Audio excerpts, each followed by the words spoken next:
साल 2026 में लद्दाख जाने का प्लान कर रहे हो तो ये वीडियो ज़रूर देख लो। ये वीडियो मेरे एक्सपीरियंस और चैलेंजेस पे है जिसके बारे में मैं बात करूंगा। इस वीडियो को मैंने 5 पार्ट में डिवाइड किया है, वो ये रहे। और अगर आप मोटरसाइकिल एडवेंचर पे हो तो सबसे ज़रूरी है बजट। तो आइए सबसे पहले बात ही बजट की करते हैं। अगर आप किसी ट्रिप के बारे में प्लान कर रहे हो तो ज़रूरी है कि आप पर डे के हिसाब से बजट प्लान करें, ना कि पूरे ट्रिप के हिसाब से। और कोशिश करें आपको उसके अंदर अंदर ही रहना है। जैसे मैं अभी लद्दाख ट्रैवल करके आया हूँ तो मेरा बजट मैंने अराउंड 3000 के आसपास सेट कर लिया था, जिसमें मैं ट्राई करता था अगर मैं बाइक राइड कर रहा हूँ अप्रोक्स पूरे दिन का मान के चलूँ 500 किलोमीटर के आसपास, तो मेरा जो फ्यूल का खर्चा रहता था वो 1000-1500 के बीच बीच का रहता था। और 1500 के हिसाब से मैं अपना खाना और होटल देख लेता था अपने अकॉर्डिंग। और अगर मान लीजिए मैं लद्दाख ट्रैवल कर रहा हूँ तो मेरे पर डे का बजट था 3000 रुपीज़। तो मान लीजिए अगर आपका 10 दिन का ट्रिप है तो आप उसको मल्टीप्लाई कर लें 3 से, 30,000 के आसपास का बजट आपका बन जाता है 10 दिन का। और कोशिश करिए आपको इस बजट के अंदर अंदर ही रहना है। अगर किसी दिन खुद को पैम्पर करने का मन हुआ तो आप उस बजट में खुद को सेट कर पाओगे। और ले एक हाई एल्टीट्यूड जोन है, यहाँ हर जगह फ़ोन नेटवर्क मिलेंगे नहीं, तो आप कोशिश करिए आपके पास कुछ कैश अमाउंट हो जो आप सेफ रख करके रखें, ताकि अगर कहीं जगह नेटवर्क ना मिले तो आप अपनी पेमेंट्स कैश में कर पाएँ। क्योंकि ले के कुछ एरियाज़ ऐसे हैं जहाँ अभी भी नेटवर्क अच्छे से आता नहीं है। हाँ, हालाँकि जियो वहाँ पे अच्छा काम करता है, पर फिर भी आप कुछ कैश ऐसा अरेंज करके चलें जो आपके एक सीक्रेट पॉकेट में हो। जैसे कि मैं अपनी जैकेट के सीक्रेट पॉकेट में वो कुछ कैश रख लेता हूँ। अराउंड 10,000 के आसपास का कैश मेरे पास होता है। तो आप भी कुछ ऐसा कैश मैनेज करके चलिए, अगर कहीं पे आपका गूगल पे वर्क ना करे तो आप कैश पेमेंट कर पाएँ। और मोटरसाइकिल एडवेंचर में एक सबसे बड़ी चीज़, मोटरसाइकिल एडवेंचर में सबसे ज़रूरी है पेट्रोल। अगर आप लेह में ट्रैवल कर रहे हो तो आपको लेह सिटी में तो फ्यूल का कोई इशू नहीं है, आपको ईज़िली फ्यूल मिल वो जाएगा। नाइमो में लास्ट पेट्रोल पंप है। और पेट्रोल पंप पे लाइन देखो आप कितनी लगी हुई है। और अगर आप मनाली वाली साइड से आ रहे हो तो आपको दारचा के आसपास एक आधा पेट्रोल पंप मिल जाता है। उसके आगे फिर सरचू से आगे तो कोई पेट्रोल पंप है नहीं है।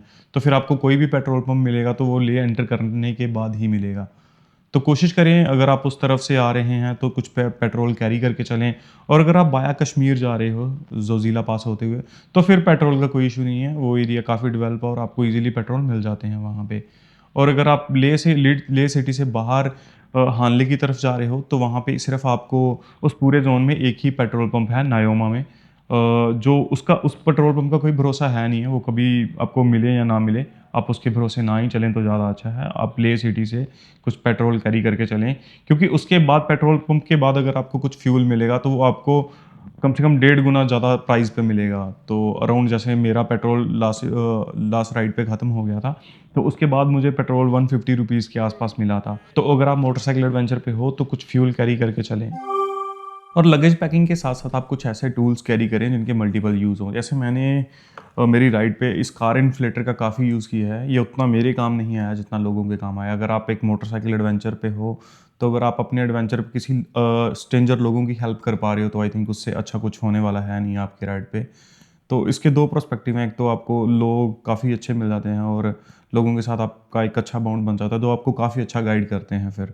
हालांकि ये पूरे लद्दाख ट्रिप में मेरे किसी काम में नहीं आया, पर इससे मैंने काफ़ी लोगों की हेल्प करी है। तो ये प्रोटोनिक्स का कार इन्फ्लेटर है। इसके मल्टीपल्स यूज़ हैं, जैसे मैं इसको पावर बैंक की तरह यूज़ कर सकता हूँ और इमरजेंसी में ये मुझे लाइट का काम भी कर देता है। तो मैं कुछ ऐसे टूल्स कैरी करता हूँ। और ज़रूरी है आप अपने साथ एक गैस स्टोव कैरी कर लें, क्योंकि हर जगह आपको फूड मिलेगा नहीं। तो अगर आपके पास कुछ ऐसा फूड है जो आप इमरजेंसी में कुक करके खा सकते हो तो। और अगर आप एक मोटरसाइकिल एडवेंचर पे हो तो आप अपने साथ एक टूल्स और कुछ हेल्कीज कैरी करके चलें जो आपके बाइक के हिसाब से हों। तो जैसे कि मैं स्कैम्बलर यूज़ कर रहा हूँ तो जितने भी एल्कीज के नंबर हैं मैं वो अपने साथ कैरी करता हूँ, क्योंकि ऑफ रोड पे काफ़ी दिक्कत हो जाती है, आपको स्क्रूज काफ़ी लूज़ हो जाते हैं तो आपको फिर वो बार बार टाइट करने पड़ते हैं। तो इसलिए मैं कुछ एल्कीज और स्क्रू लेके चलता हूँ, जो हालांकि ना कि मेरे काम आए, उससे मैंने कुछ लोगों की और भी हेल्प की है। पर आप कुछ ऐसे मल्टीपल्स टूल लेके चलें जो आपको काफ़ी हेल्प करेंगे इस ट्रिप पे।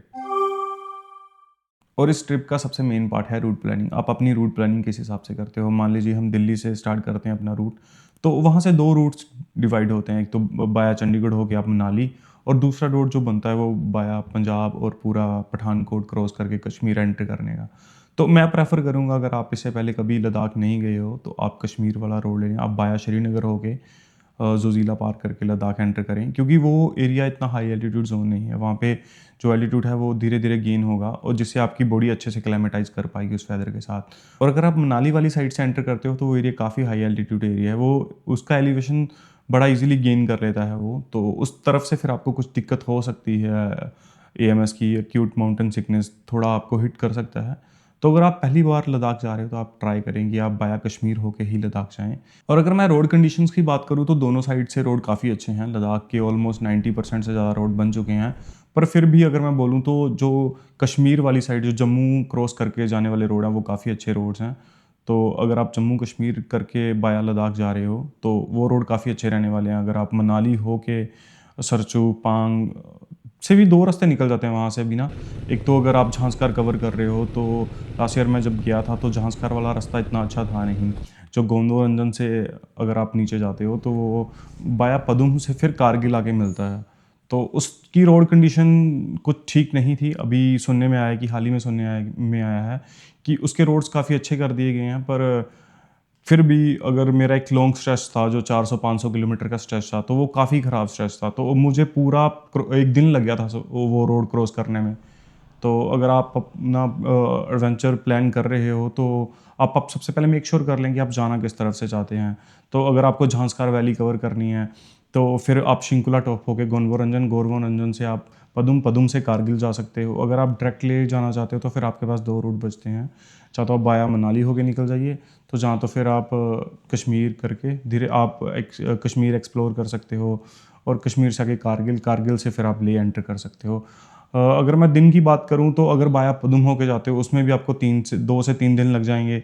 अगर आप कश्मीर होके जाते हो तो आप 2 या 3 दिन में इजीली पहुँच सकते हो।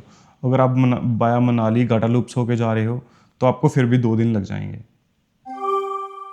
अगर बात करें हेल्थ और एएमएस की, तो एएमएस का फुल मतलब है एक्यूट माउंटेन सिकनेस, यानी कि ऊंचे पहाड़ों में होने वाली सांस की दिक्कत।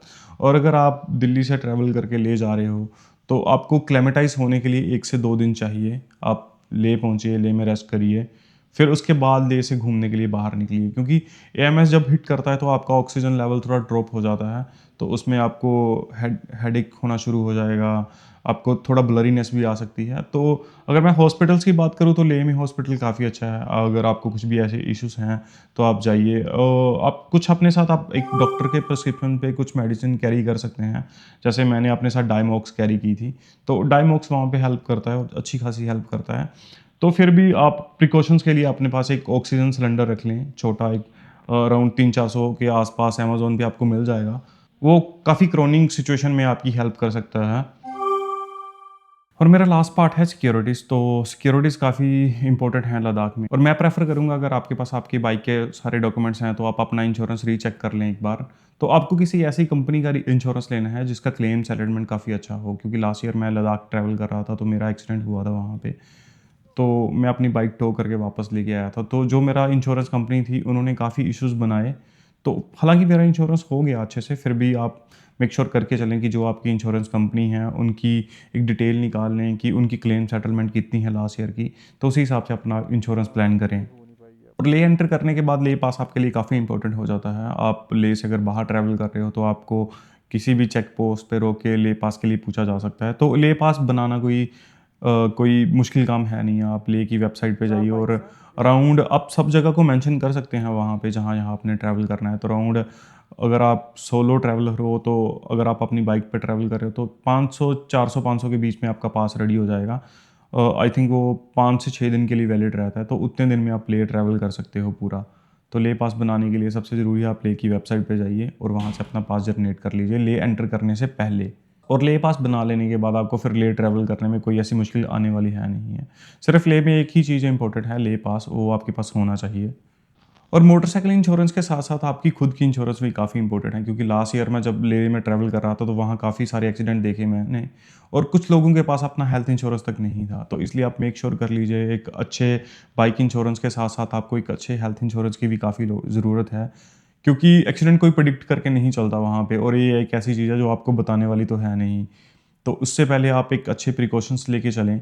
तो आपके पास एक बाइक इंश्योरेंस के साथ साथ एक अपना हेल्थ इंश्योरेंस होना बहुत ज़रूरी है। और मैं एक बार आपको फिर बता दूं, अगर आप लद्दाख ट्रैवल कर रहे हो तो वहाँ हर जगह फ़ोन नेटवर्क आपको मिलेंगे नहीं। कुछ कुछ एरियाज़ ऐसे हैं जो अभी भी काफ़ी रिमोट एरियाज़ हैं, तो वहाँ पे नेटवर्क के इश्यूज़ हैं। तो आप अपने साथ एक सेफ़ अमाउंट में कैश कैरी करके चलें, ताकि अगर आपका फ़ोन स्विच ऑफ है या आपको प्रॉपर नेटवर्क नहीं मिल पा रहे, तो आप अपनी पेमेंट कैश के थ्रू कर सकें। और मोटरसाइकिल एडवेंचर में आपकी सेफ्टी के साथ साथ आपके पास एक इनफ अमाउंट होनी चाहिए, ताकि अगर आपके साथ कुछ ऐसा इश्यूज़ होते हैं तो आप बाय फ्लाइट अपने घर वापस आ सकें।